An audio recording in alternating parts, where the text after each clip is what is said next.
Hey there, Margie Bryce here, bringing you the Krabby Pastor podcast. And I don't think you're going to be too surprised to know that it's too easy today to become the Krabby Pastor. Our time together will give you food for thought to help you be the ministry leader fully surrendered to God's purposes and living into whatever it takes to get you there and keep you there. So we're talking about sustainability in ministry. We are at Kenotic lesson number 3. And I think there's going to be a bit of a series of podcast lessons here about kenosis, the Kenotic way, Kenotic lifestyle, Kenotic leadership, any and all of that. How does this tie into the Krabby Pastor? Well, I am glad you asked. I know I talk a lot about self-care, and one aspect of self-care is indeed spiritual. So when I talk about kenotic leadership, I'm talking about a spiritual leadership. And for the sake of this lesson, we're going to explore what it means to be a servant of Jesus. Because, and here's more self-care tie-in, because of Matthew 11:28. Come to me, all who are weary, and I will give you rest. Take my yoke upon you and learn from me, for I am gentle and humble in heart, and you will find rest for your souls. For my yoke is easy and my burden is light.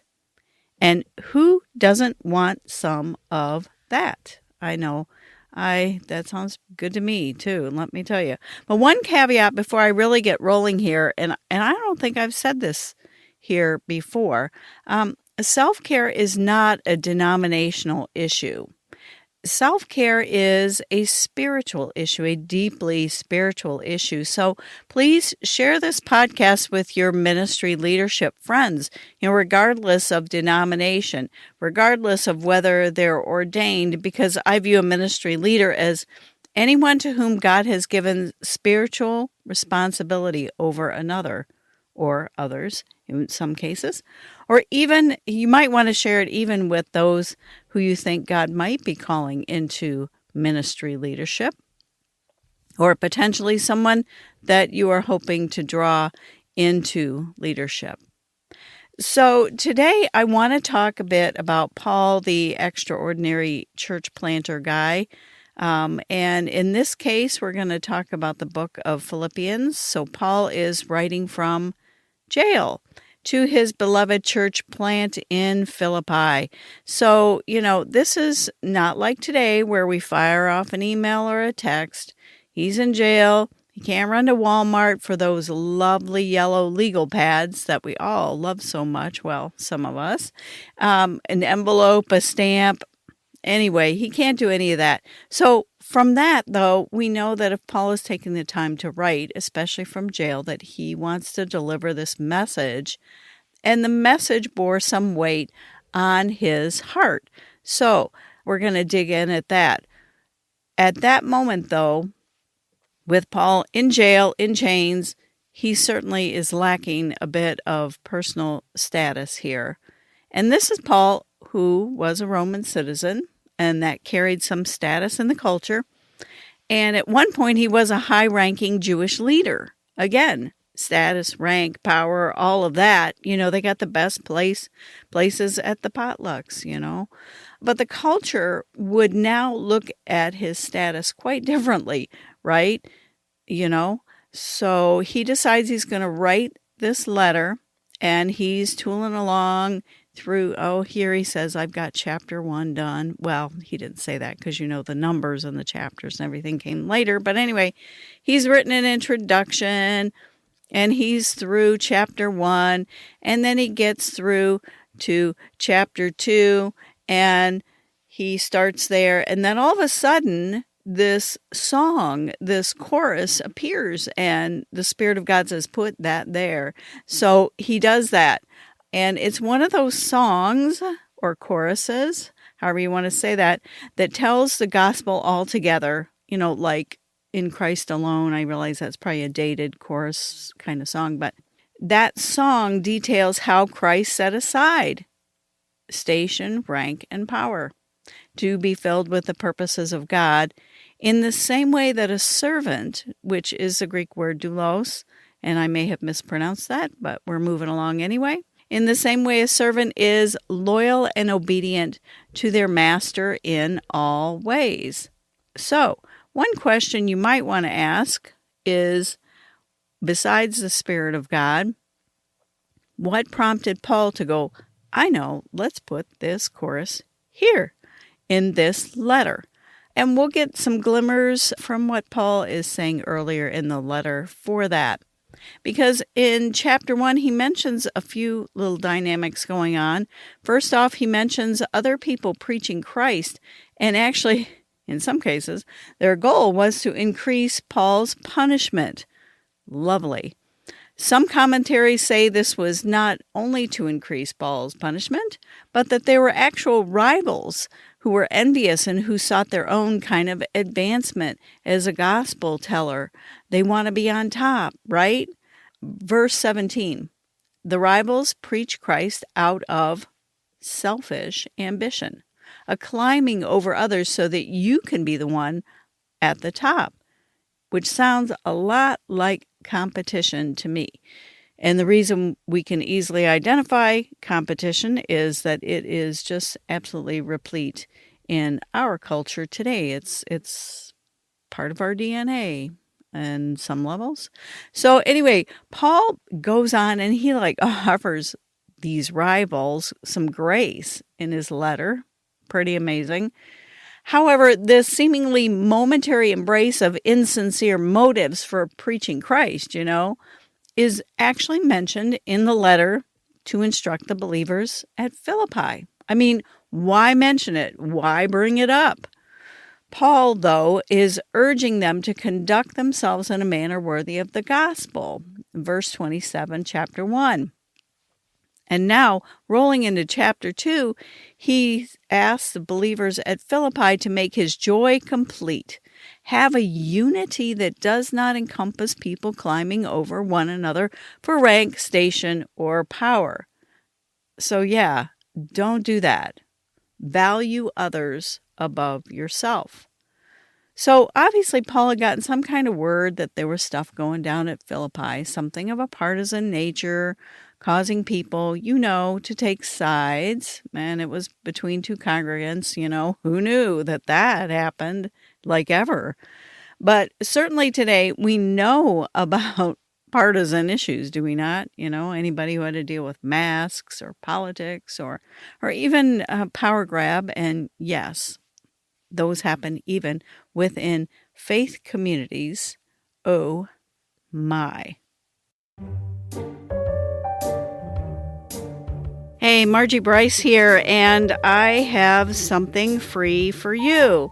If you are unsure of what your mindset is when it comes to self-care, if you know you should do self-care, but you're just not sure how to get that rolling, how to get started, I have a free ebook for you.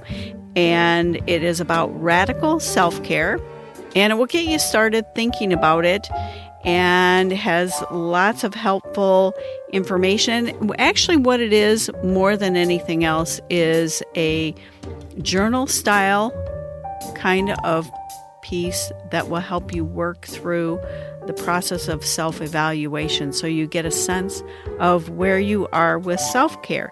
So to get this free ebook, I'm going to put a link in the show notes, and you can access it from there, and it can help you get started on the self-care that you should be doing anyway, and get you started maybe on taking some definitive action to ensure that you have the sustainability necessary to go the distance with God. So Paul calls the believers at Philippi to unity. He says, have the same love, be one in spirit and purpose.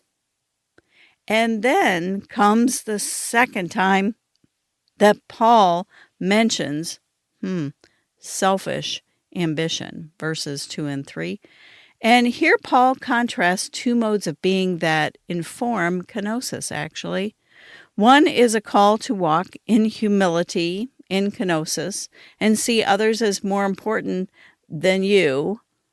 And the other is selfish ambition, a partisan way where someone puts themselves first, and he's contrasting them. So here we have it.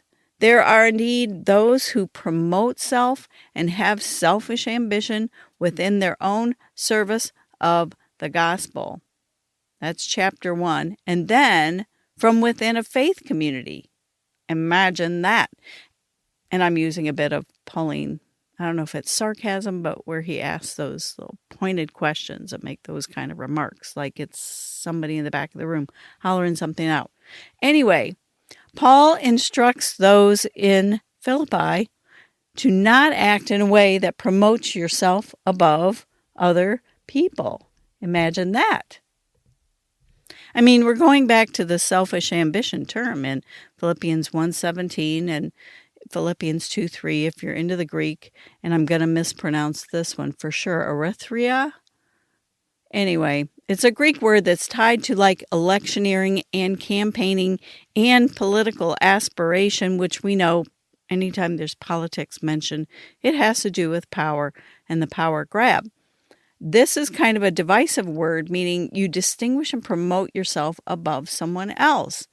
You're competing to stand out in a crowd. You want to gain some status and power, and the polar opposite of Jesus, who set aside status, rank, and power, which no doubt is what triggered Paul to include that little chorus in there. So what I'm going to say here today is that competition stands in direct opposition to humility and the kenotic lifestyle, which I'm saying operating in the kenotic lifestyle and with kenosis front and center is spiritual self-care. And the challenge here is that competition is part of our culture in a really, really, really big way. So a few years ago when I started researching kenosis, I interviewed a retired bishop. He's now retired, Bishop Shinazi, and he emphasized how the American culture presses in and attempts to be the shaping tool of all of us in this American culture. And here's his warning to us. If we're not careful, we cultivate a learned discontent, an unachievable appetite as our state of being. And I am not going to be happy unless I have 20% more in attendance, which he terms as a corporate competitiveness. This approach derails the journey on the kenotic path. So you don't want to have this learned discontent, this chronic, unachievable appetite, kind of as who you are, guiding you. That's not what we are going for in kenosis. Now again, the Philippians are warned against the delusion that anyone in this life can consider themselves perfect. This is one for the perfectionists listening. That's probably myself included. So don't delude yourself that you can be perfect anyway. Whatever you accomplish, there is always a further goal which you must strive. It's a never-ending sense of shortcoming that rightly belongs to the best essence of the Christian life. And this never-ending sense of shortcoming is one thing that keeps us going back to God, going back to Jesus and soliciting for help, or going to others. It keeps us humble, actually. So you don't want to delude yourself into thinking you can be perfect or that you're ever going to achieve this goal, because the goal of the Christian life is to continue to be more and more like Jesus. And that is a never-ending sense of, I have shortcomings in that department. And that really does help draw us closer to God. And let's add this dimension in discipleship, where you would, in that day, place, and time of Paul, Jesus, you would choose a master and study under them. And here the goal is to be so closely aligned with your master that you might actually, one day be mistaken for the master. Imagine that dimension of discipleship here, that you spend so much time and you're so close to Jesus that people see Jesus in you. For us, this is a call to identify with and act in a kenotic way where rights and privileges are not the driving force of our lives. We need to be sure we are identified with God's purposes. And we need to be identified with God's purposes for us. So here's what this might look like, okay? Let's say you have a smaller congregation and there's a mega church in town. You think, hey, I can't compete with that. And you are exactly right. Nor should you. I mean, let's be honest. Who doesn't want to be all that in a bag of chips, right? Although when a mega has bowling alleys and big indoor playscapes, it's easy to also think, I can't keep up with that. And standing there mulling over their fortune, well, you know what? It can be life-draining and a tad ego-deflating, which can lead to discouragement, meaning you lose the courage to innovate, and you don't want to do that. You know what? They are doing their thing, and you are doing yours. By the way, and this is your reminder, competition is the opposite of humility. And I'm not saying it's not hard to stand in the shadow of other people's successes. So here's what a ministry leader has to do with that. You have to be faithful and obedient with where you are and encourage and equip your people to do their ministry. As a ministry leader, that is your role. Stay in your lane. Use the assets you have. If you aren't sure what assets you have, you need to take some time and, as they say, count your many blessings and start writing out the assets that you have and make a list of the giftedness of your either colleagues in ministry or the people over which you have influence and responsibility for in a spiritual sense, and all the other assets you have, and ask God how you can bless other people with these blessings that you have. You're just responsible to use what you have, what God has given you, not worrying about what else is going on. When I was a leader at Downriver Church there was a mega right around the corner with bowling alleys and, indoor playscapes and come have your birthday parties here, everybody. And they let the community in to use that. And you're kind of like, oh boy. So I get it.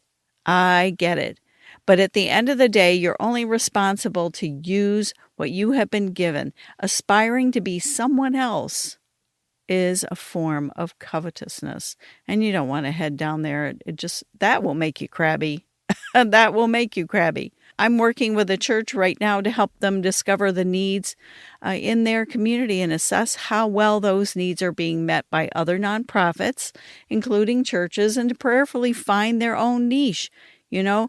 Get your group up and serving. God has a purpose for your group, regardless of size, regardless of how many mega churches are in your neighborhood. And for the record, when I was at Downriver, there were three multi-campus megas. So I get it totally. But all you have to do is be who God created you to be. I mean, that goes for individuals and for groups. You want to honor God by using what God has given you and saying that is enough to be Jesus to others. So after doing maybe a little research, to say, Lord, I don't have it all sewed up and all the ideas that I have are not sufficient. Maybe you're going to do a little research and a little process to discover what the needs are in your community and then lead your group with their giftedness. God will be faithful in a process like that where you're saying, Lord, where and how, what can we do to serve you with what we have? God will be very faithful to help you discover how you can be a blessing to others. And at the same time, as a ministry leader, you'll be helping your people step out to be Jesus to others in their own ways. So don't give in to competitiveness. Be very aware of what's going on in your heart and in your mind. Don't be competitive with your colleagues or with other churches, but live into the kenotic way of life and be on the life-giving path where the burden is easy and light. Blessings on you this day, my friends. Hey, thanks for listening. It is my deep desire and passion to champion issues of sustainability in ministry and for your life. So I'm here to help. I stepped back from pastoral ministry and I feel called to help ministry leaders create and cultivate sustainability in their lives so that they can go the distance with God and whatever plans that God has for you. I would love to help. I would consider it an honor. And in all things, make sure you connect to these sustainability practices, so that you don't become the crabby pastor.